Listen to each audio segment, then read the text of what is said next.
After a decade of decline, bankruptcy filings around the world are on the rise. In the United States, business bankruptcy filings rose more than 40% last year, and non-business bankruptcy filings rose by 16%. Bankruptcies in England and Wales just hit a 30-year high, according to the latest figures. In Japan, corporate bankruptcies involving a total liability of 10 million yen or more increased year on year by more than 35%.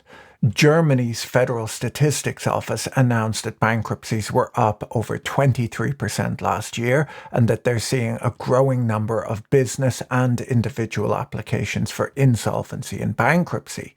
Since June, monthly double-digit growth rates have been consistently observed compared to the previous year, according to the Federal Statistics Office. In Russia, bankruptcies are 60% higher than a year ago, while in China, where we hear about all sorts of economic distress, the bankruptcy rate is still about a quarter of the rate in the United States. The reason for this is not that the economy is doing better, but that the barriers to bankruptcy in China are so high that struggling firms have no choice but to constantly refinance their loans, replacing old debts with new ones. The difficulties associated with bankruptcy in China mean that the situation tends to get really desperate there before being eventually resolved. 83% of the companies that end up at bankruptcy court in China end up being liquidated, compared with just 5% in the United States. According to a recent OECD report, corporate bankruptcy rates in Norway, Finland, Spain, Britain, Sweden, and Denmark have now exceeded the levels hit during the global financial crisis. According to Eurostat, hospitality, transportation, and professional services were the hardest hit sectors, with trade, industry, and construction being the least affected sectors. In the United States, S&P Global recorded 50 new corporate bankruptcy filings in February, with healthcare being the sector with the greatest number of bankruptcies. Geographically, California and Texas combined made up nearly half of the month's bankruptcies. So why is all of this happening? Well, financial conditions for businesses and households have tightened significantly since central banks began hiking interest rates in March 2022 to combat inflation. Rates on mortgage loans, for instance, in the second half of last year reached their highest level since the start of the century. The higher cost of debt servicing, the rollback of pandemic support, combined with higher energy costs, particularly in Europe, have put the squeeze on businesses and households. The massive government support schemes rolled out globally during the pandemic for both businesses and households, which are estimated to have cost $12 trillion, meant that shaky businesses were able to scrape by during the pandemic and only began filing for bankruptcy once government support was taken away. Unemployment rates in most large economies are near their historic lows, and economists are predicting that the global economy will continue to grow. So do we need to worry about the rising global bankruptcies? Before we dig into that, let me tell you about today's video sponsor, CoPilot Fitness, an affordable one-on-one remote personal training service that I've been using for the last 7 months. CoPilot Fitness is not just an app. They pair you up with a remote personal trainer who puts together customized, personalized workouts tailored to your goals and the exercise equipment that you have available. If you have an Apple Watch, you can set it up so that your coach can see what's going on during your workouts using motion tracking technology, or you can just use the app on your phone like I do. The app shows you the correct form for all of the exercises that you need to do. When I have any questions, I can contact my trainer Mike, and he gets back to me usually in a few minutes. Because I travel quite a bit, I love that I can message Mike to let him know that I won't have access to my gym for a few days, and he puts together some new workouts that are body weight only, so that I can exercise from wherever I am. The best thing about CoPilot Fitness is that your trainer is a real person and you get the kind of accountability and support you'd expect from a trainer, but you have the flexibility to work out on your own schedule, which really works for busy people.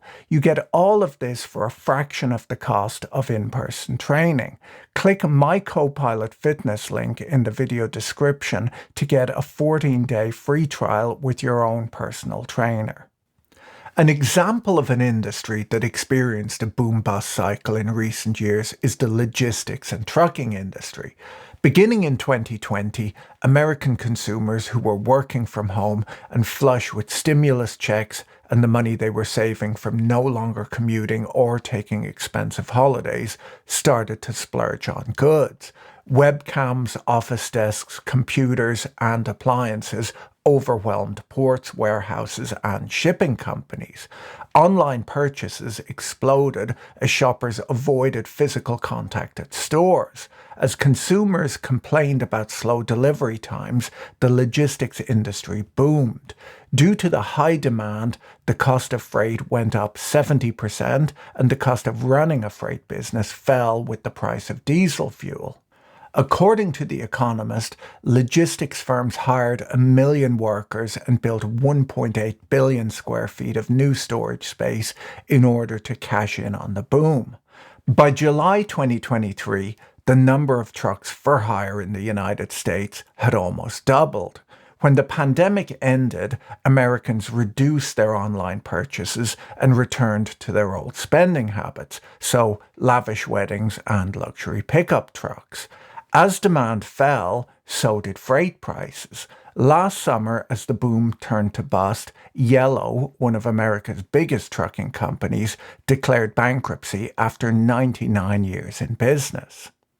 Joseph Schumpeter coined the term creative destruction in 1942 to describe the constant industrial mutation that incessantly revolutionizes the economic structure from within.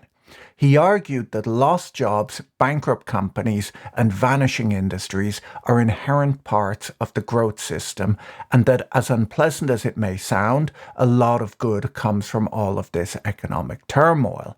Creative destruction, Schumpeter explained, is the free market's messy way of moving forward and delivering progress, and societies that allow this to happen grow more productive and richer over time.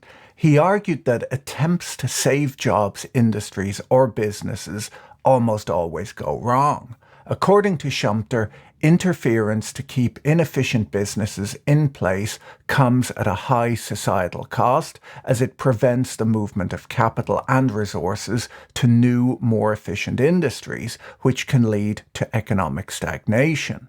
Zombie firms is a term used to describe companies that are economically unviable but manage to survive either through bailouts or by constantly raising funds from banks and capital markets.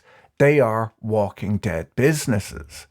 An EBRD paper estimates that pre-pandemic, roughly 5% of the companies in their sample could be classified as zombie firms. When the pandemic struck in 2020, businesses found themselves able to raise substantial amounts of external financing, both by drawing down existing lines of credit from banks and by accessing government support programs. The EBRD analysis shows that in countries that introduced a larger number of policy measures to help businesses during the pandemic, zombie firms saw their borrowing grow at a faster rate than healthy firms did.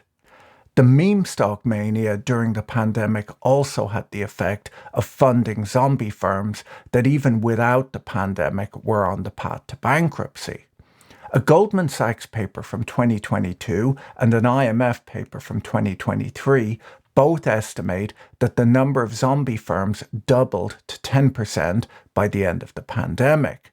The IMF paper by Albuquerque and Iyer highlights the harm weak businesses on life support can cause in an economy. These businesses reduce growth and investment within an economy by affecting the operations of otherwise healthy firms, be they direct competitors, suppliers, or off-takers. Government aid and low interest rates during the pandemic delayed the bankruptcy of many unviable firms.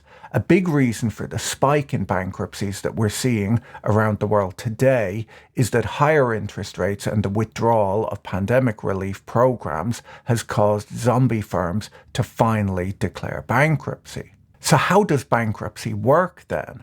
Well, the rules are different in different countries, but in the United States, when a business can no longer service its debt or pay its creditors, the business itself or its creditors can file with the federal bankruptcy court for protection under either Chapter 7 or Chapter 11. In Chapter 7, the business ceases operations, a trustee sells all of its assets, and then distributes the proceeds to its creditors. If anything is left over after that, it's returned to the owners of the company. This is what's known as a liquidation scenario. Chapter 11, on the other hand, is known as a reorganization bankruptcy, which allows a business to keep running while creating a plan to repay its lenders, with the goal of emerging from bankruptcy as a viable business. In Chapter 11, the original debt provider usually remains in control of the business as a debtor in possession and is subject to the oversight of the court.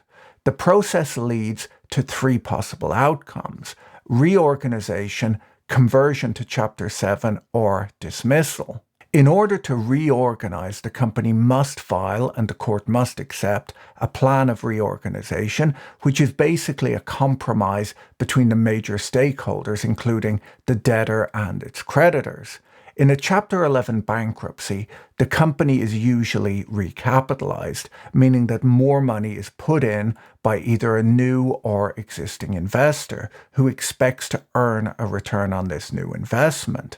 The goal is that the company emerges from bankruptcy as a viable business. Chapter 11 gives a business time to negotiate with stakeholders to fix their problems and hopefully move on. The process allows a company to put debt payments on hold, possibly sell off parts of the company, and renegotiate things like debt and lease commitments, making it easier to get new loans so that the business can keep running. It involves investors and lenders recognizing their losses and can mean a court confirming a plan over the objection of a class of creditors if necessary. A combination of higher interest rates, stubborn inflation, and companies dealing with huge debt loads piled up during the easy money era have resulted in one of the busiest periods for corporate bankruptcies in quite some time. NYU professor Edward Altman, who's best known for the Altman Z-score, a popular tool for predicting bankruptcies, recently told NPR in an interview that corporate zombies are on the rise and that he predicts bankruptcies will get worse in 2024, when an enormous amount of corporate debt comes due and companies are facing difficulties trying to refinance or pay off that debt. The reasons for rising bankruptcies vary around the world. Businesses in Europe are faced with the withdrawal of pandemic-era financial support, along with higher interest rates, just like in the United States, but they're also dealing with higher energy prices due to the ongoing war in Ukraine. Last month, the European Commission reduced its forecasts for Eurozone growth in 2024 as high interest rates weigh on economic activity, but said that inflation is expected to halve from last year's highs. While European companies are struggling to adapt to the bloc's tougher business environment and bankruptcies are rising, the number of new business registrations have seen their fourth consecutive quarterly increase. Bankruptcies in Russia are up 60% from a year ago, according to Russia's Federal Register for Bankruptcy. The Bank of Russia has hiked interest rates to 16% to tame inflation, and companies that need to refinance loans are really struggling in this environment. Russia has been hit hard by sanctions and faces falling revenues from energy exports. Gazprom profits have almost quartered since the first quarter of 2022, as Europe slashed its imports of Russian gas. Gazprom has tried to find new energy buyers, but its new deals will only compensate for 5 to 10% of the lost European market, according to the FT. Earlier this month, Putin hinted at higher taxes for companies during his State of the Nation address.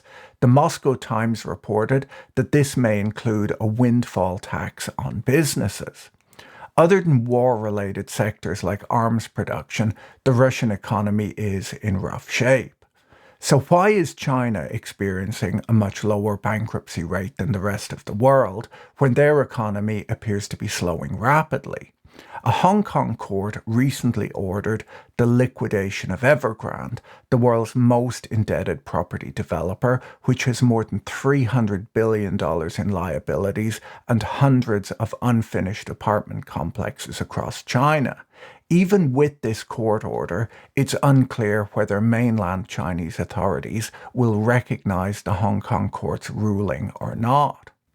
It's not just Evergrande either. Chinese developer Country Garden, once China's largest private developer in terms of sales, announced last month that it had received a winding up petition from a creditor.